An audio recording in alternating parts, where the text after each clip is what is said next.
থাইল্যান্ডের একটা অংশ ফুটে উঠছে এবার দুর্গাপুরে।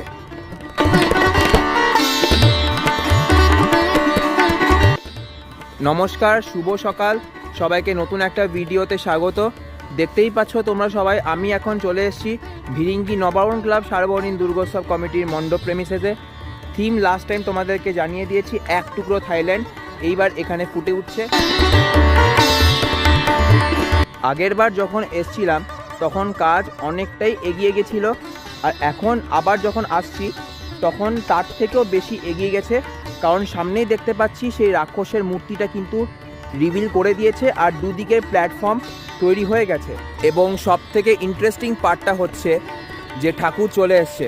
হ্যাঁ, আজকে তোমাদেরকে নবারণ ক্লাব সার্বজনীন দুর্গোৎসব কমিটির এবছরের ঠাকুরের ফার্স্ট লুক আমার ক্যামেরার মাধ্যমে দেখাবো। এবং দেখতেই পাচ্ছ আমি মণ্ডপের ভেতরে চলে এসেছি।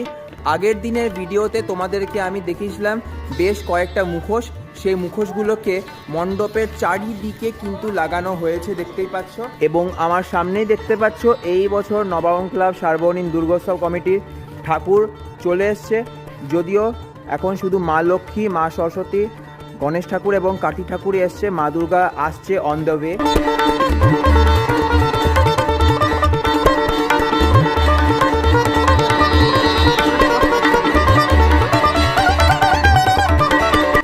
ঠাকুরগুলোর জাস্ট তোমরা হাইট দেখো কতটা বড়।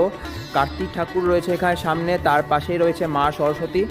আর তোমাদেরকে ঘুরে দেখাই, এই দিকে দেখতে পাচ্ছ রয়েছেন গণেশ ঠাকুর, কতটা বড় দেখতে পাচ্ছ হাইটে, ধুতির কুচিটা হাতে ধরে রয়েছেন। আর এই পাশে রয়েছেন মা লক্ষ্মী, মায়ের 4 সন্তান চলে এসছেন মণ্ডপে, যদিও মা অন দ্য ওয়ে রয়েছে। যদিও তোমরা দেখতে পাচ্ছ সাজ কিন্তু এখনও পুরোপুরি কমপ্লিট নয়, এখনও ইনকমপ্লিট রয়েছে। মায়ের আসার পর এখানেই মণ্ডপের মধ্যেই কিন্তু ফাইনাল যে সাজটা ওটা কিন্তু হবে। তো এটাই হচ্ছে ভিরিঙ্গি নবারণ ক্লাব সার্বজনীন দুর্গোৎসব কমিটির এখনও অবধি মণ্ডপের প্রস্তুতি পর্ব। যদিও মায়ের রূপ তোমাদেরকে দেখাতে পারলাম না, কারণ মায়ের 4 সন্তানই শুধুমাত্র এখনও অবধি মণ্ডপে এসছেন, মা অন দ্য ওয়ে রয়েছে। আমি নেক্সট টাইম যখন আসবো অবশ্যই দেখাবো।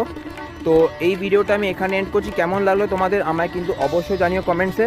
তো পরবর্তী ভিডিও দেখা হচ্ছে তোমার সঙ্গে, ততক্ষণ জন্য টাটা।